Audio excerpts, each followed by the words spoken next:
Hi hello నమస్తే. నేను మీ కౌండిన్య. మొత్తానికి ఆంధ్రప్రదేశ్లో మరొక సరికొత్త అంశం ముందుకొచ్చింది. అప్పట్లో రాజేంద్ర ప్రసాద్ హీరోగా వచ్చిన అప్పులప్పారావు అనే సినిమా మొదలవడంతోనే అప్పు డే తెల్లారిందా అనేటువంటి ఒక పంచ్ డైలాగ్తో సినిమా మొదలైనట్టుగా ఇప్పుడు కూడా ఒకవైపు ఆంధ్రప్రదేశ్, మరొక వైపు తెలంగాణ రాష్ట్రాలు కూడా అప్పు లేకుండా ఏ డే కూడా ముందుకు పడట్లేదు. ఇది నిజంగానే నిజం.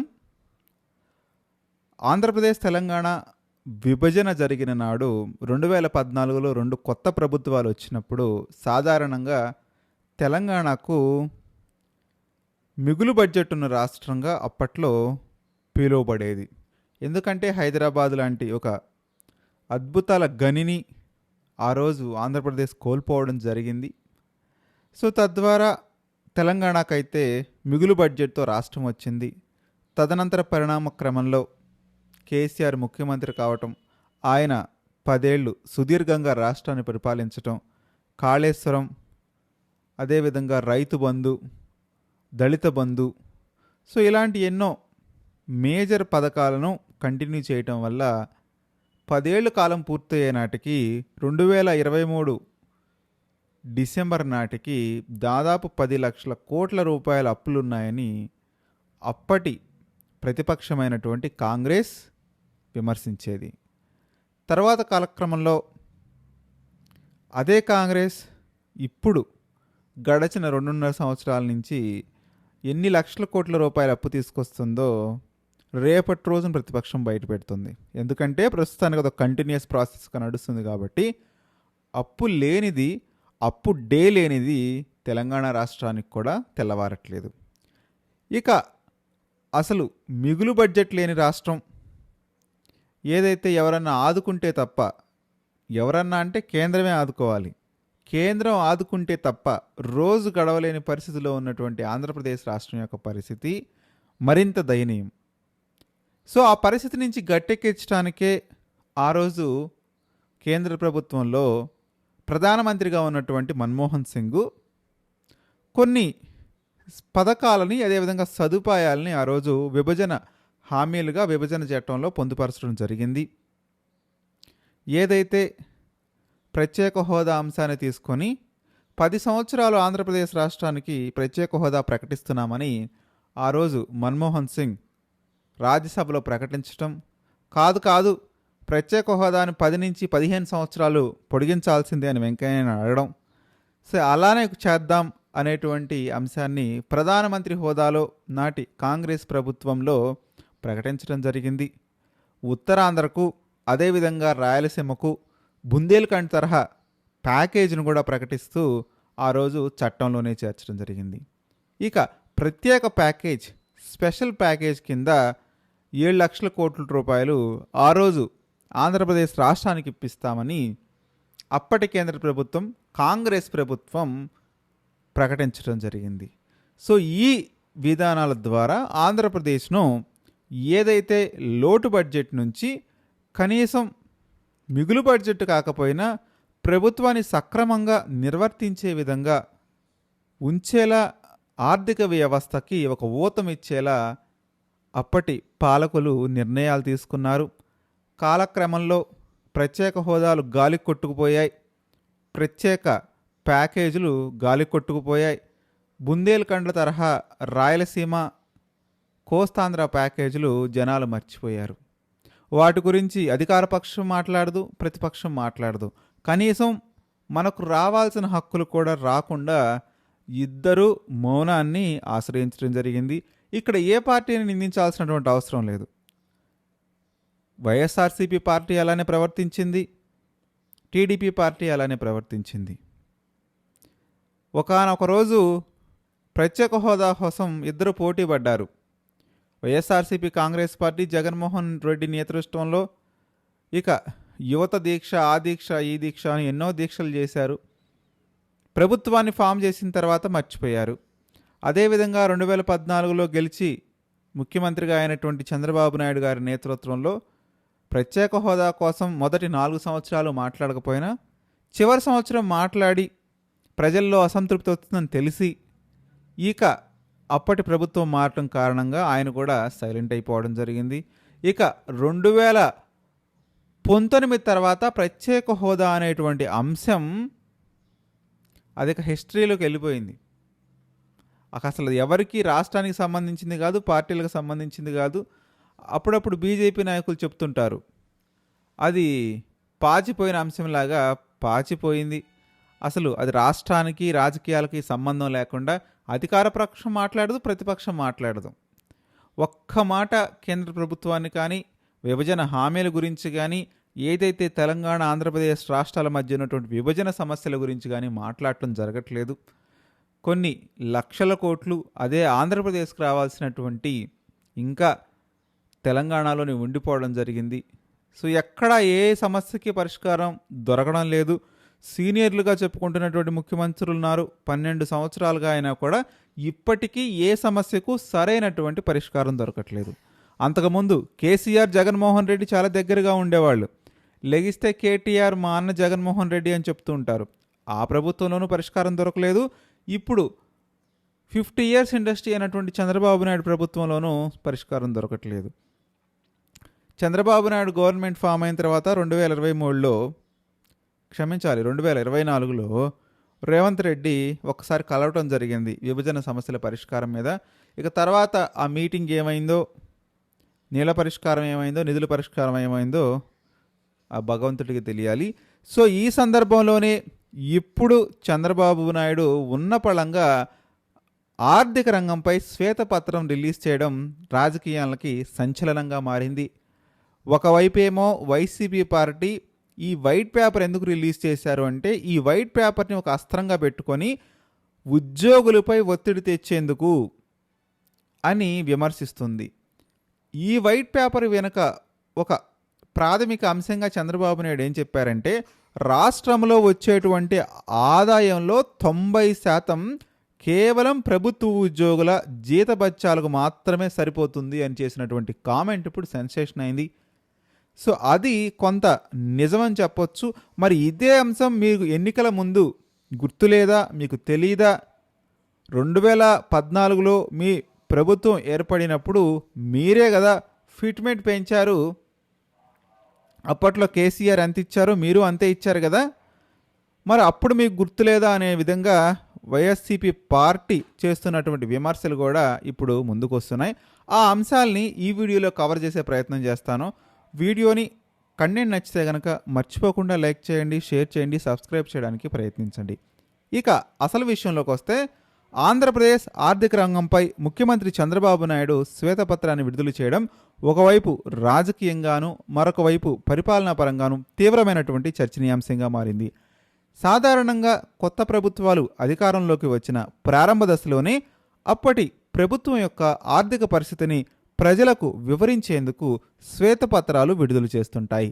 అయితే కూటమి ప్రభుత్వం అధికారంలోకి వచ్చి 2.5 ఏళ్లు పూర్తవుతున్న సందర్భంలో ఇప్పుడు శ్వేతపత్రాన్ని విడుదల చేయటం ఎందుకు, ఈ శ్వేతపత్రాల విడుదల వరకు ఉన్నటువంటి రాజకీయ ప్రయోజనాలేంటి, అసలు ప్రభుత్వం యొక్క ఉద్దేశం ఏంటి అనేటువంటి ప్రశ్నలు ఇప్పుడు సాధారణంగానే ముందుకు రావడం జరుగుతుంది. ప్రస్తుతం రాష్ట్రంలో ప్రభుత్వ ఉద్యోగులు, ఉపాధ్యాయులు ఇప్పటికే ఉద్యమ బాట పడుతున్నారు అనేక అంశాలపైన.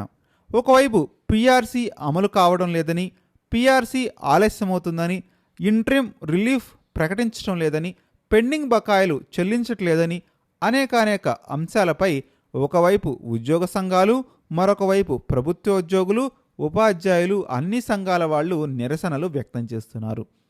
రాష్ట్ర వ్యాప్తంగా వేలాది మంది ఉద్యోగులు, ఉపాధ్యాయులు రోడ్డు ఎక్కడం ప్రభుత్వానికి ప్రస్తుతానికి అదేవిధంగా రాబోయే కాలంలో పెను సవాలుగా మారబోతుంది. ఎన్నికల సమయంలో ఉద్యోగులకు అనేక హామీలు ఇవ్వారు. గతంలో జగన్మోహన్ రెడ్డి ప్రభుత్వం సిపిఎస్ రద్దు చేసి ఓపీఎస్ అమలు చేస్తామని హామీ ఇచ్చింది. తర్వాత జీపీఎస్ విధానాన్ని తీసుకురావడంతో ఉద్యోగుల్లో సాధారణంగానే అసంతృప్తి పెరిగింది. అదే పరిస్థితిని ఉపయోగించుకొని అప్పుడు ప్రతిపక్ష నేతగా ఉన్నటువంటి చంద్రబాబు నాయుడు ఎన్నికల సమయంలో మరిన్ని హామీలు గుప్పించడంతో ఉద్యోగులు కూటమికి మద్దతిచ్చారు అని తాజా రాజకీయ గణాంకాల ద్వారా మనందరికీ కూడా స్పష్టంగా కనబడుతుంది. ప్రస్తుతం కూటమి ప్రభుత్వంపై అసంతృప్తి వ్యక్తం చేస్తున్నటువంటి ప్రధాన వర్గాల్లో ప్రభుత్వ ఉద్యోగులు, యువత, రైతులు ఉన్నారనేటువంటి ఒక విధమైనటువంటి నెరేటివ్ క్రియేట్ అవుతుంది. ఆ నెరేటివ్ జనరేట్ చేయడంలో వైసీపీ పార్టీ, అదేవిధంగా జగన్మోహన్ రెడ్డి ఉన్నటువంటి స్ట్రాటజిక్ టీం కూడా బాగా పనిచేస్తుంది అని చెప్తున్నారు. సో ఈ విధమైనటువంటి ఒత్తిడి కారణంగా నిన్నటి ప్రెస్ మీట్ రోజున చంద్రబాబు నాయుడు ఒకంత ఇబ్బందికి లోనయ్యారు. మరీ ముఖ్యంగా చెప్పాలంటే అసలు రాష్ట్రానికి వస్తున్నటువంటి ఆదాయంలో 90% కేవలం ఉద్యోగుల జీతభత్యాలకే వెళ్తున్నాయి అని చేసినటువంటి ఒకే ఒక స్టేట్మెంట్ ద్వారా ఇప్పుడు ఉద్యోగుల్లోనూ ఉపాధ్యాయుల్లోనూ ఒకంత ఆందోళన అయితే నెలకొనుకుంది. అదే అంశాన్ని వైసీపీ పదే ఉద్యోగులను రెచ్చగొట్టే విధంగా ముందుకు తీసుకొస్తుంది. మరి అప్పట్లో వైసీపీ ప్రభుత్వం ఎందుకు మీరు ఓపీఎస్ విధానాన్ని ప్రకటించినట్టు కాకుండా జీపీఎస్ విధానానికి వెళ్ళారు అంటే సమాధానం రాదు. మరి దీనిపై మీరు ఒకవేళ అధికారంలోకి వస్తే ఏం చేయబోతున్నారు? పాత పెన్షన్ విధానాన్ని కొనసాగిస్తారా, లేకపోతే మీరు చెప్తున్నటువంటి జీపీఎస్ను కొనసాగిస్తారా అంటే ఇప్పటికీ స్పష్టమైనటువంటి సమాధానం ఇవ్వట్లేదు. ఈ అంశంపై అయితే ఉద్యోగులకి, ఉపాధ్యాయులకి తప్పనిసరిగా వైసీపీ ప్రభుత్వం సమాధానం చెప్పాల్సినటువంటి అవసరం ఉంది. ఆ రోజు జగన్మోహన్ రెడ్డి 2019 ఎన్నికలకు ముందు స్పష్టంగా ఉద్యోగులకు, అదేవిధంగా ఉపాధ్యాయులకు మీ అందరికీ పాత పెన్షన్ స్కీమ్ నేను ఎనేబుల్ చేస్తాను, నేను అధికారంలోకి వచ్చిన తర్వాత కేవలం వారం అంటే వారం రోజుల్లోనే దానిపై నేను సంతకం చేస్తాను అని ఇచ్చినటువంటి హామీ గాలి కొట్టుకుపోయింది. కాబట్టి ఆ హామీపై ఏం చెప్తాడు అనేది కూడా ఉద్యోగులు వెయిట్ చేస్తున్నారు.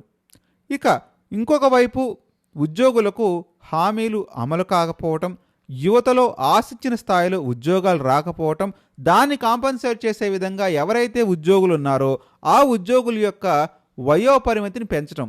ఇప్పుడు మొన్ననే చూసాం, 60 సంవత్సరాల నుంచి 62 సంవత్సరాలకి వివిధ శాఖలకు చెందిన ఉద్యోగులు మళ్ళీ ప్రభుత్వంలో తిరిగి చేరటం, రిటైర్ అయిన ఉద్యోగులు కూడా మళ్ళీ ప్రభుత్వంలో తిరిగి చేరటం, రైతులకు గిట్టుబాటు ధరలు లభించకపోవటం అనేటువంటి అంశాలు అసంతృప్తిగా ఉన్నాయా అనేటువంటి అభిప్రాయం చాలామంది ప్రజల్లో కలుగుతుంది. సో ఇదే అంశాన్ని ప్రతిపక్షం మరొక వైపు సిపిఐ నేతలు కానివ్వండి, రామకృష్ణ గారు కానివ్వండి, సిపిఎం నేతలు కానివ్వండి, అదేవిధంగా ఇంకొక వైపు ప్రభుత్వంలో ఉన్నటువంటి కొంతమంది అధికారులు కానీ స్పష్టంగా ప్రజల్లో పెడుతున్నారు, ప్రజలు చర్చకు పెడుతున్నారు.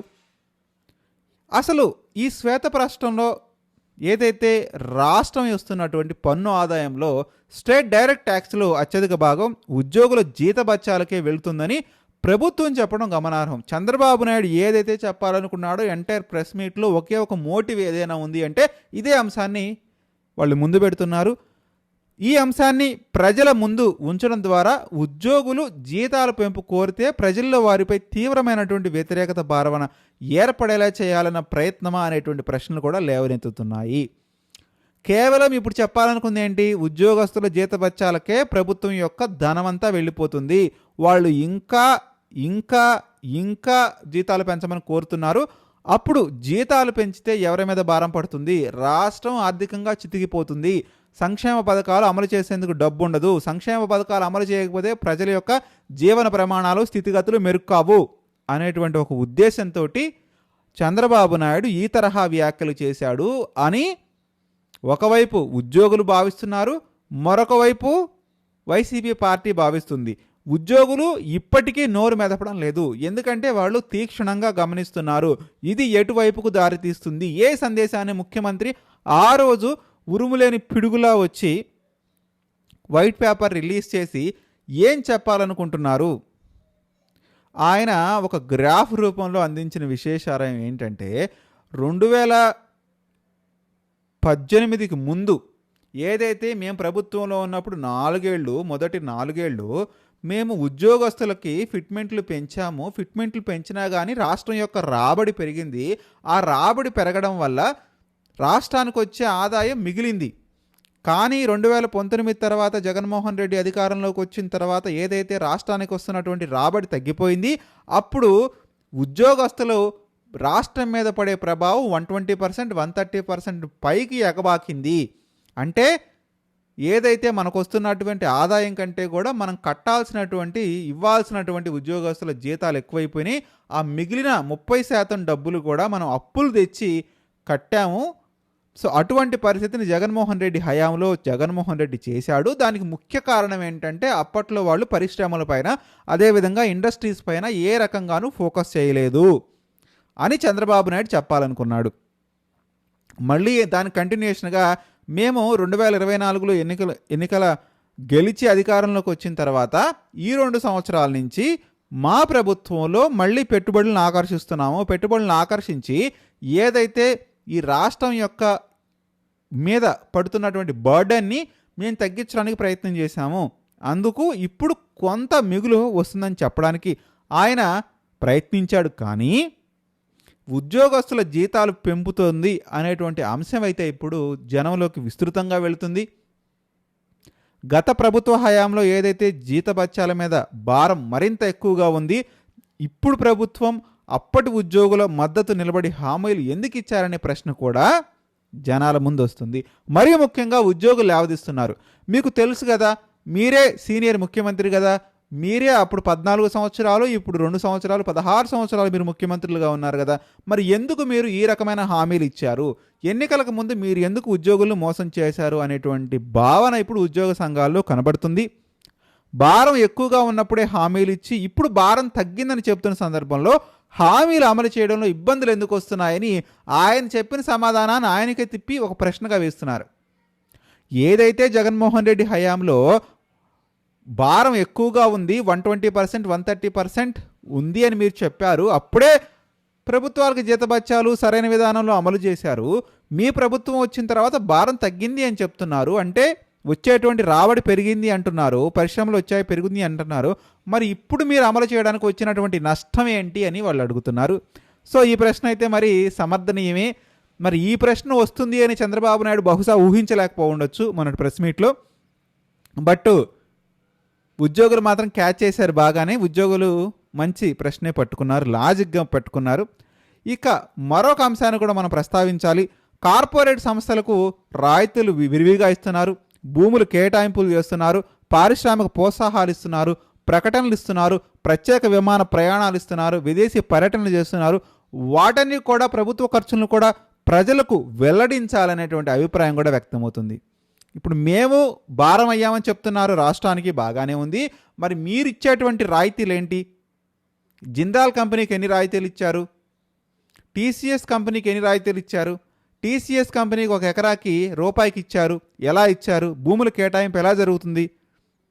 ఏదైతే పరిశ్రమలకు ఇస్తున్న ప్రోత్సాహకాలు ఎలా ఇచ్చారు?